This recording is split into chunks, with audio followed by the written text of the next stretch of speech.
Naitala sa iba't ibang lugar sa bansa, partikular na sa Mindanao, ang kabi-kabilang pagbaha dahil po sa walang tigil na ulan. Dahil dala po ito ng hanging habagat na hinahatak ng bagyong Mirasol.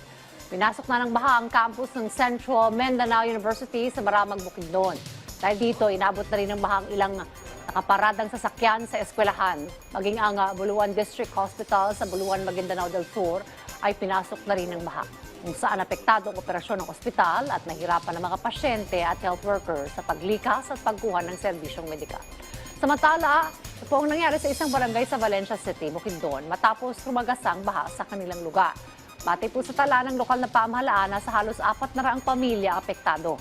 3 ang kumpirmadong nasawi at 5 pa ang dineklarang nawawala. Patuloy naman ang sinasagawang retrieval operations ng City Disaster Risk Reduction and Management Office sa mga nawawala pa. Agad ding nagbigay ang LGU ng libreng medical consultation at relief goods sa mga apektadong residente.